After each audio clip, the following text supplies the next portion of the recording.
जय जगन्नाथ पिला माने आशा करछु समस्ते बहुत भलरे थिबो। खरा छुट्टी भी भलरे काटुथिबो। एइथरक आमे माने नवम श्रेणी साहित्य द्वारा बहीटी को कभर करने को बाहरीचु। तम मानकर सिलेबस अनुसार दशम श्रेणी तो सेठी अच्छी चैनल रे अच्छी। एइथरक नवम श्रेणी जहाँ पाठ्यपुस्तक अच्छी आमर साहित्य द्वारा बही को आमे माने कभर करिबा। एबे ठारू जदि तुमे माने साहित्य उपरे फंडामेंटाली क्लियर हे गलो ताहले दशम श्रेणी पाठटी को भल भाबरे करिया को तुमको कोनोसी प्रकार असुविधा रहिबो नाही।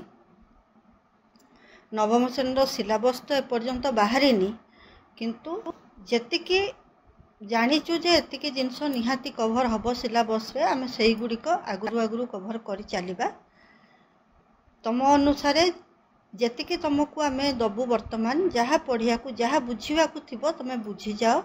तार प्रश्नोत्तर गुड़िक आमे पछरे करिबा। वर्तमान प्रत्येक विषय को आमे बुझे बुझे चलिबु आउ तमे माने से गुड़िक खाली शुणी दियो। आउ शुणी देले कौन हबो जतेबेले तुमरो स्कूल रे पढ़ा हबो तमे से जिनस गुड़िक तुमको लागिबोनी जे तमे किछि फॉरेन लैंग्वेज सुनछ। जहाँ भी हेले ओडिया हमर निजर मातृभाषा आमे सबुबले चेष्टा करिबा जेमिति एहा आम उपर एक बोझ भलिया न लाग। आउ गोटे पिला प्रथम कथा पिला माने मन रख एई जो ओडिया सब्जेक्ट अच्छे आमर 9th आउ 10th रे जो माने ओडिया नहींच गोटे कथा मन रखि था ओडिया को गोटे सब्जेक्ट भाव में पढ़ना। सब्जेक्ट भाव में पढ़िले तुमको यह एक बोझ बोली लागिबो। तमे माने निज मातृभाषा पढ़ुच निज मातृभाषा विषय तार अतीत कौन तार ऐतिह्य कौन आमर कवि मानकर किभली पराकाष्ठा थिला से माने किभली आमर भाषा को समृद्ध करिसंती से विषय तुम जानिबो। गोटे जनरल नॉलेज तुमर बढ़ेबा दिगरे चिंता कर। जमा भी भावनी जे ए सब्जेक्ट सइला आमर एतिकी सइला ए सब्जेक्ट सइला आमर सेतिकी सइला से दिग को जाओनी। सबु सब्जेक्ट कभर कर सारिबा तापर आमे क्वेश्चन आंसर को जिबा। आरंभ करिबा वर्तमान वंदे उत्कल जननी रु। वंदे उत्कल जननी को किए लिखिथिले कांतकवि लक्ष्मीकांत महापात्र। कांतकवि लक्ष्मीकांत महापात्र 1888 मसीह रे जन्मग्रहण करथिले। तांकर देहांत होइतिला 1953 मसीह रे। अच्छा एटा हैला प्रथम कथा। तुमको जेतेबेले क्वेश्चन आसीबो एबे ठारू तुमको क्वेश्चन पकेबे जेमिति तमे दशम श्रेणी रे तुमको कोनोसी असुविधा रहिबनी। सेही पैटर्नटा ए नवम श्रेणी तुमरो 9th क्लास रु स्टार्ट हे जिवो। तेणु कवि परिचय रु तुमरो क्वेश्चन निहाती आसीबो। लक्ष्मीकांत महापात्र केबे जन्मग्रहण करथिले 1888 मसीहा। सी डिसेम्बर मास 9 तारिख दिन जन्मग्रहण करथिले। से दिन पड़ीथिला माणबसा गुरुवार। माणबसा गुरुवार पड़ीथिबारु तांको ना दिया जायथिला लक्ष्मीकांत। लक्ष्मी माने माँ लक्ष्मी तमे माने जानिथिबो। कांत माने लक्ष्मी को स्वामी लक्ष्मीकांत। एटा मन रखिता। एटा कोनोसी प्रकार तुमको क्वेश्चन रे पके दे पारंती। तांको पितांको नाम कोन थिला चौधरी भागवत प्रसाद सामंतराय महापात्र। सी जमीदार थिले आउ भद्रक जिला तालपदा ग्रामर बासिंदा थिले। तांको माँ राधाराणी देवी सी थिले कंटपड़ा जमीदारंकर कन्या। सी अधिका पाठ पढ़ी पार नथिले काहेकि ना से तांकर स्वास्थ्य अवस्था भल नथिला। तथापि से कलकत्तार रिपन कॉलेज कटकर रेभेन्सा कॉलेज रे उच्च शिक्षा लाभ करथिले। किंतु कुलगुरु रामदास तांकर कुलगुरु किए पड़िबो कुलगुरु रामदास को प्रेरणा और उत्साह रे लक्ष्मीकांत संगीत साधना रे निजको नियोजित करथिले। तापर आ गोटे आसिला तांकर कोन कोन अछि सृष्टि। सृष्टि माने तांको साहित्य सृष्टि सब कोन कोन। महात्मा गांधी को प्रेरणा साहित्य सृष्टि आसिला कोठो तांकर देशात्मबोध आध्यात्मिकता भावपूर्ण विशिष्ट अनेक उच्चांग कविता से लिखिछंती।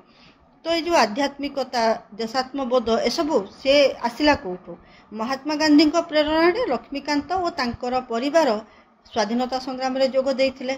लक्ष्मीकांत जातीय आंदोलन को प्रभावित कला भली क्षुद्र गीतिका रचना करथिले। अच्छा यही सबु रचना गुड़िक कौथरे अच्छी कांत साहित्यमाला खंड 1 और 2 रे।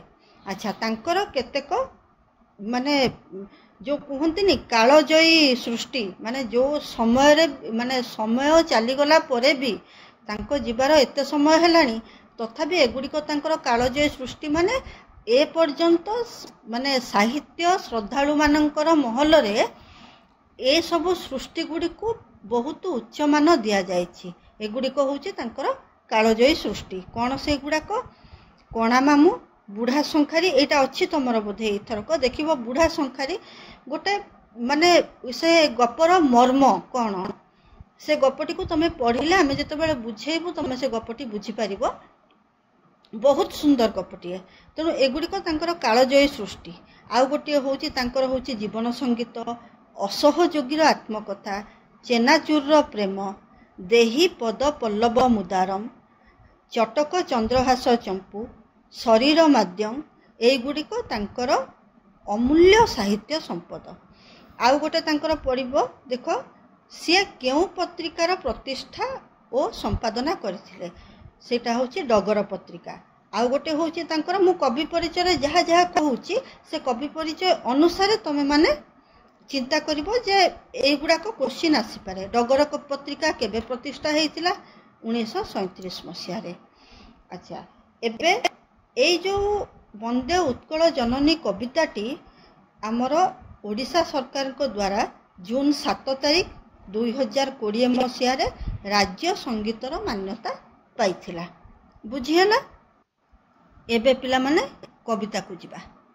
वंदे उत्कल जननी चारु हासमयी चारु भासमयी जननी जननी जननी पूत पयोधि विधौत शरीरा ताल तमाल सुशोभित तीरा शुभ्र तटिनीकूल शिखर समीरा जननी जननी जननी घन घन वनभूमि राजित अंगे नील भूधरमाला साजे तरंगे कलकल मुखरित चारु विहंगे जननी जननी जननी सुंदर शाली सुशोभित क्षेत्रा ज्ञान विज्ञान प्रदर्शित नेत्रा जोगी ऋषिगण उटज पवित्रा जननी जननी जननी सुंदर मंदिर मंडित देशा चारु कलाबली शोभित बेशा पूर्ण तीर्थचय पुण्य प्रदेशा जननी जननी जननी उत्कल सुरवर दर्पित गेहा अरिकुल शोणित चर्चित देहा विश्व भूमंडल कृतवर स्नेहा जननी जननी जननी कविकुल मौली सुनंदन बंद्या भुवन विघोषित कीर्ति अनिंद्या धन्य पुण्य चिर शरण्य जननी जननी जननी। एबे सुनिल पिला माने पद्यटी सुनिल। पद्य रे आमे देखिबा कोन कोन जो शब्द गुड़िक अच्छे जो गुड़िक आमको बुझा पड़ो। चारु हासमयी माने सुंदर हस शोभिता। चारु भासमयी सुंदर भाषा शोभिता। पूत पूत माने पवित्र। पयोधि पयोधि माने समुद्र। विधौत विधौत माने धोई होउथिबा। ताल ताल माने एटा गोटे ताल तमाल वृक्ष विशेष। सुशोभित तीरा माने सुशोभित कूल। शुभ्र स्वच्छ बा निर्मल। शिखर शिखर माने जलकणा। समीर समीर माने पवन बा वायु। घन घन घन वनभूमि जोटा लिखाई घन माने घंच बा निबिड़। राजित घन घन वनभूमि राजित अंगे। राजित माने शोभित। भूधर नील भूधरमाला साजे तरंगे। एटी भूधर माने पहाड़। तरंग माने ढेउ बा लहरी। मुखरित मुखरित माने ध्वनित। विहंग विहंग पक्षी बा चढ़ई। शाली सुंदर शाली सुशोभित क्षेत्र माने शाली होउची गोटे प्रकार धान सेटाको नाम दिया जाइछि एठी। प्रदर्शित प्रदर्शित माने जहाँ देखा देखा जाइछि जहाँ देखाई दिया जाइछि। उटज उटज माने पत्र कुड़िया को उटज कहा जाए। जोगी मुनि ऋषि मानकर वासस्थान से माने पत्र कुड़िया करिकि रुहंती। तेणु जोगी ऋषिगण उटज पवित्र एठारे लिखाई। मंडित मंडित माने सज्जित। पुण्य पुण्य माने पवित्र। पुण्य तीर्थचय पुण्य प्रदेशा। तीर्थ माने पुण्य क्षेत्र। सुरवर माने वीर श्रेष्ठ वीर जो माने। दर्पित माने गर्वित। गेह माने गृह जोटा घर जहाँ को आम कहे। अरिकुल अरिकुल माने शत्रुकूल बा शत्रुवंश। शोणित शोणित माने रक्त।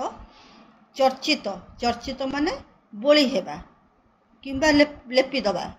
विश्व भूमंडल पृथ्वी सारा कृतवर कृतवर माने सुपंडित विद्वान कविकुल कवि समाज मौली कविकुल मौली माने कवि समाजर अग्र जी कवि समाजर सम्राट जी बा मुकुट जी धारण करचंती सुनंदन सुनंदन माने सुपुत्र बंद्या बंद्या माने वंदनिया भुवन भुवन माने जगत विघोषित विघोषित होउची ध्वनित बा प्रचारित कीर्ति कीर्ति माने यश बा ख्याति अनिंद्या अनिंद्या होउची प्रशंसनीय धन्य माने धन्य योग्या पुण्य पुण्यवती चिर सबु समय सबु काल पई शरण्य शरण्यदात्री तेबे पिला माने एहा थिला किछिटा कष्ट शब्द जो गुड़िक तुमको टिके बुझिबारे कष्ट हम से गुड़िकर आम अर्थ कहलु ए अर्थ गुड़िक तुम टिके शीघ्र कहीदे तुम मैंने एगुड़िक देख बही में यार अर्थ लिखाई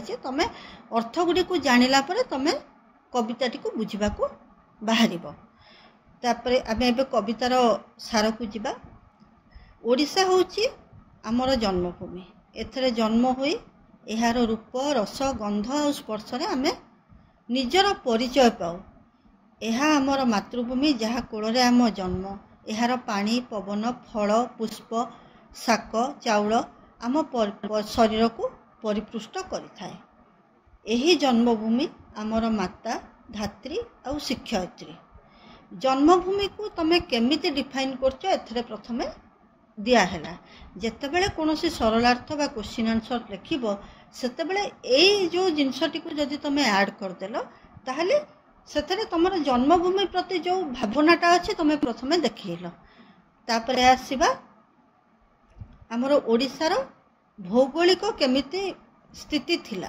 माने आगुरु केमिति थिला पूर्वरु ओडिसा कलिंग उत्कल इत्यादि नामरे नामित होइथिला कवि एहार चिर हस हस प्राकृतिक सुषमा और सुमधुर भाषा रो उच्च प्रशंसा करी उत्कल जननी को चित्रण करिछंती बा उत्कल जननी को एठारे माने वंदना करिछंती पूजिचंती सैला तापरे आसिला हमर समुद्रर पवित्र जलधारा उत्कल जननी को शरीर को धोई देउछि उत्कल जननी अनेक नद नदी बन द्वारा परिशोभिता रूपा सदृश्य स्वच्छ जल धारण करिथिबा उत्कलर नद नदी तटरे ताल तमाल वृक्षराजी विराजित एहार तटदेशर शीतल पवन आम शरीर रे शक्ति आउ पुलक भरी दिए माने आमे एहार पानी आउ पवन रे प्रथम आमे कहिलु ना एहार पानी पवन आम देह रे शक्ति भरी दिए तेणु एहार तटदेशर शीतल पवन आम शरीर रे शक्ति और पुलक भरी दिए घंच वन बनानी घंच माने कौन घन घंच वन बनानी परिवेष्टित एही प्रदेशर पर्वतमाला नील तरंग सदृश्य प्रति नील तरंग सदृश्य देखा जाई थाए उत्कल जननी आकाश रंग बेरंगर अनेक सुंदर पक्षी मानकर कलरवरे मुखरित होइथाए उत्कलर शस्य क्षेत्र सुंदर धान रे परिपूर्ण स्वर्ण सदृश्य धान रे परिपूर्ण ज्ञान विज्ञान क्षेत्र रे उत्कल भूमिर पारदर्शिता समग्र विश्व रे उद्भासित बहु योगी ऋषि मानकर पवित्र कुटीर एही भूमि रे विराजित एही भूमि एक उन्नत धार्मिक और ऐतिह्यर परिचायक परिचायक माने उदाहरण आमे जहाकू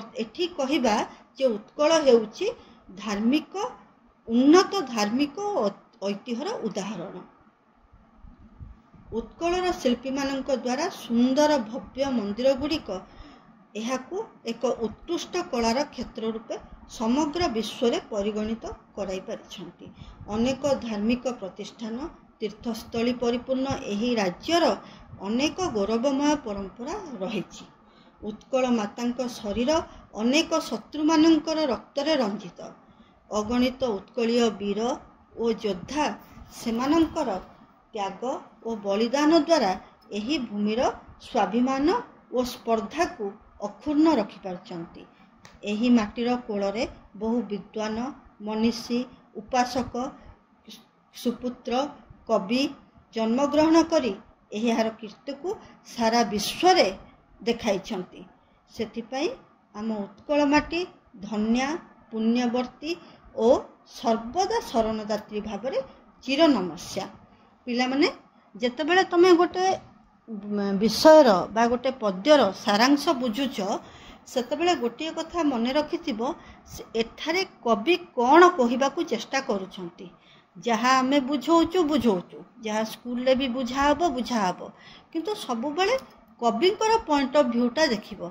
सेटा देखिले कौन हबो ना से पॉइंट ऑफ व्यूटारू तमे जदि गोटे कविता को पढ़िबो किबा गोटे विषय को पढ़िबो तमरो सेठी निजर किछिटा माने एफर्ट रहिबो तमे कौन लिखि पारिबो निज मनरू। तेणु भल भाव मन रखिबो आमर ए जो सारांशटी को आमे सबु विषय सारिला परे आमे क्वेश्चन आंसर को जिबा। एबे तरबरिया किछि नाही। क्वेश्चन आंसर जदि दरकार भी हो तमे माने कमेंट कले आमे से सब क्वेश्चन आंसर करे दे पारिबो। चैनल टी को लाइक करो, शेयर करो और सब्सक्राइब करो। निज सांग मानक मध्यरे मध्य एहा को शेयर करो। समस्ते पढ़ंतु आ सब भलरे पढ़ंतु। धन्यवाद।